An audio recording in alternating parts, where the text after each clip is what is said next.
Hi ladies, it's Heather, and I know it's been a really long time since I've been on here, and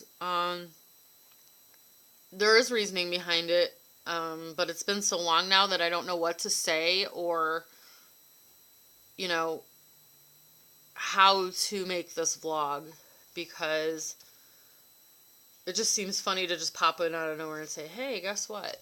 But there is reasoning why I was kind of staying in the background for a while, and without further ado, I guess I'll just start. You might have watched my previous videos back in August and September about IUI, and on Friday, September 13th, Friday the 13th, we discovered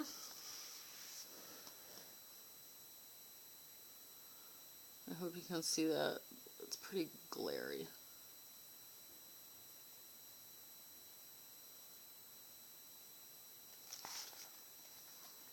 We're pregnant, and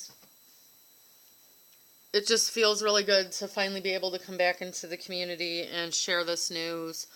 The main reason why I have been gone for so long is because I'm very superstitious, and I know that seems silly, but I don't know, it didn't feel real for a while. I was nervous about every move I made, everything I did, everything I said. I was like just afraid for this pregnancy because I've had losses before, and not that I didn't want to share the news, but a lot of people in my personal life don't know,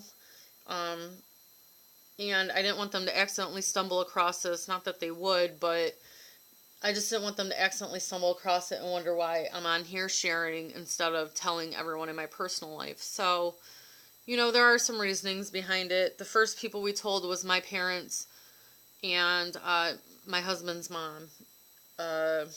We kept it from his dad for a few weeks because his dad has dementia, and we knew that once we told him, he would tell everybody, because he asked us all the time, when are you guys going to have a baby? And with his dementia, it's hard for, him to remember that, don't ask that. But, so, we found out, and we found out at exactly 4 weeks, so I've known for almost 9 weeks. And we did my betas. I think it was Saturday, Monday, and Wednesday.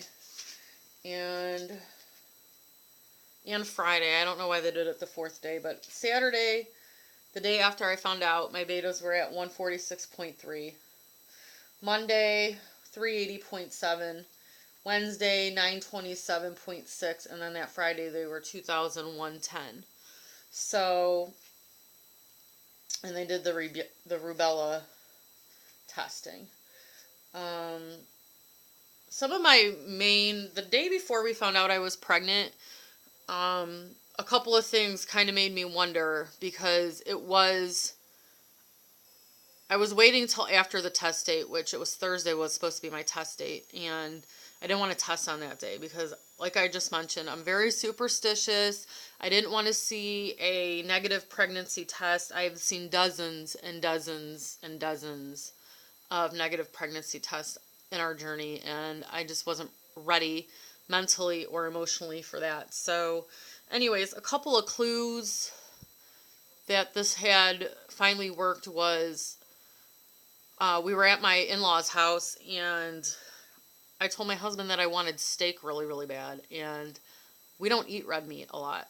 My husband has heart issues, so we don't really eat a lot of red meat, but I was craving a steak so bad. He's like, ooh, goody. So we went out and got steak. It was so good. And another thing was, that day when I was at work, my back was killing me, and my back hurting is usually a sign of Aunt Flo. So I wasn't really happy about that, but nothing was happening, and then I started crying at work because my back hurt. I never cry about stuff like that, so I was just kind of like, all I wanted to do was lay down. I just wanted to lay down. And those were the only two clues, really. Um, I had so many more symptoms, and I know so many women say this, but I had so many more symptoms when I wasn't pregnant. And it's so true. It really is. I can't believe I would say that, but it is true. So we did that. We had our first ultrasound at 5 weeks. Hold on. 5 weeks, 4 days. And we couldn't see anything. The baby wasn't there yet, but we did see the gestational sac and the yolk sac, so we knew it was in the uterus, which is good. Then at 7 weeks, 5 days, 2 weeks later, we went in and had another ultrasound, and that's when we got to see the baby.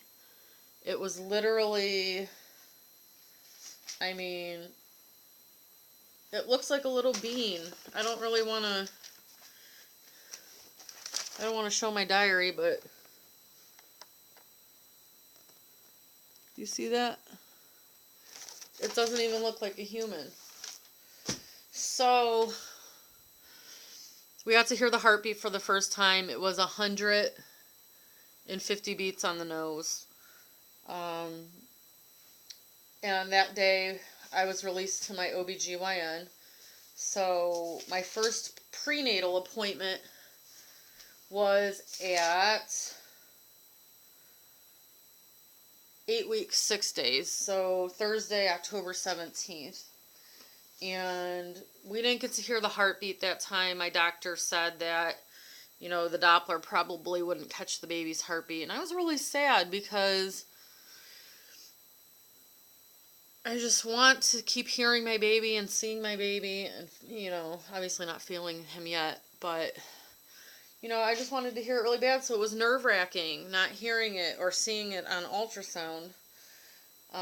But we did, they took 9 vials of blood that day. It was insane how much testing they had to do. And I already knew that I have negative blood type, so I am Rh negative, which for Rh negative women, if there's a chance that their baby is positive, which my husband is a positive blood type, I have to get the Rogam shot at about 26 weeks, and then again after the baby's born if the baby's blood is positive. And that'll just prevent my body from doing any antibodies. But at the time they did the test, they sorry, my leg is bothering me. They checked me for antibodies because of my past losses in case I missed any, and they said I didn't have any antibodies, which is good because once you get antibodies it can not be healthy for the pregnancy. So yeah, the only main symptoms I had during my first trimester, since I'm almost out, is being extremely tired all the time. Always tired. And I was nauseated a lot, but I only got sick once. And I think that's because I ate past when I was full. But other than that, I just was nauseated, and I did the dry heaving a lot. Tired, and my skin was just disgusting. Oily and pimply, and now it's dry all in here. No matter how much I moisturize, exfoliate, or drink water, it's just bleh. So any suggestions on how to keep that up, I'd appreciate that. So yeah, I mean, I had some not weird cravings, but interesting cravings for me. I had a 2-day kick with root beer, and then I was over it. I didn't want root beer anymore. Orange juice, I love orange juice. Oh, I love salads, and I hate them. I can't eat them. I can't handle vegetables. It's so sad. I've eaten a few here and there, but my craving when I wasn't pregnant for vegetables was so strong, and now I don't want them. At least I'm kind of craving fruit now. I'm kind of getting out of the, first trimester where I was just eating crap, and I'm starting to eat kind of healthy again. So I say kind of because I do have days where I don't eat healthy at all.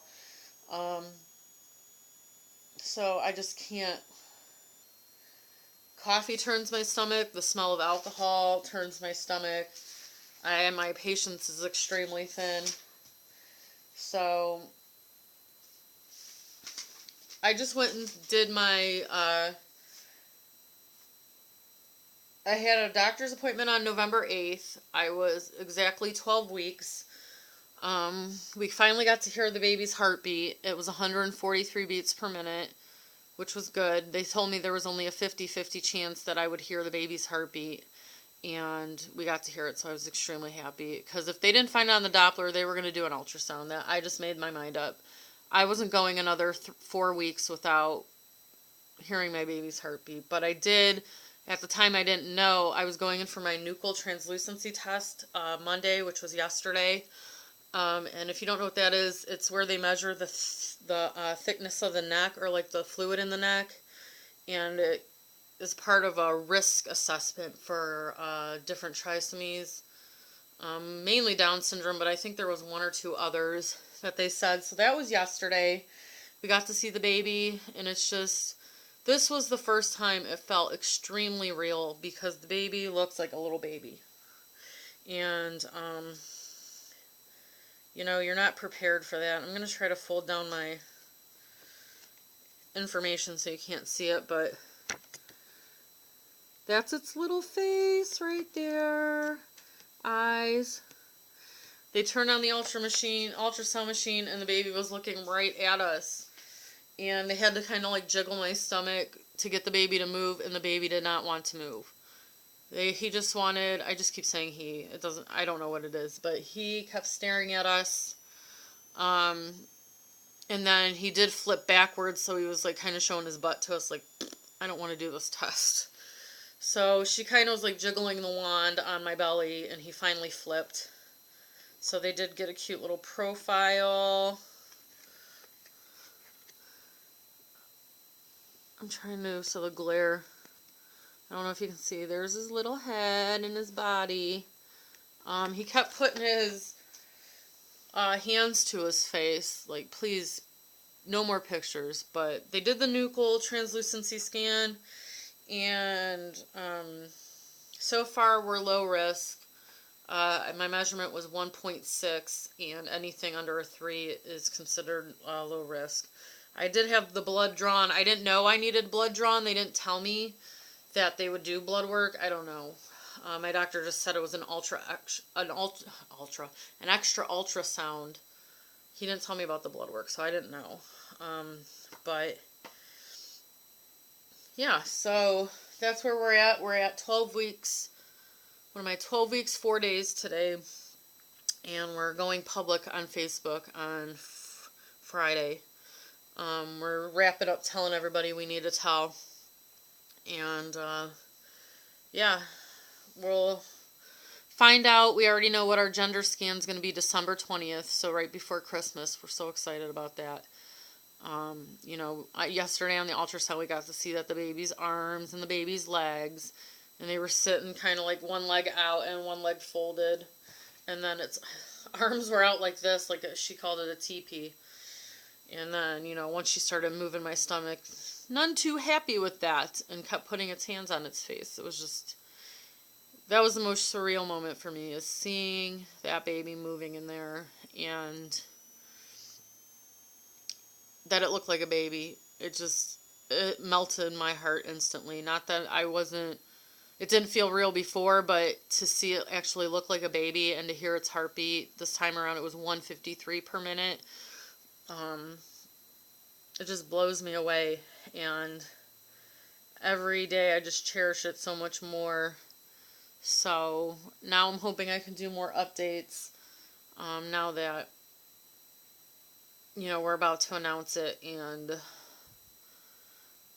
I continue to watch all you ladies and all your journeys, because I'm still very interested in your stories, and a lot of you have gotten BFPs, and a lot of you have moved on to IVF, and I've been watching every single step with you ladies, and you just continue to inspire me, and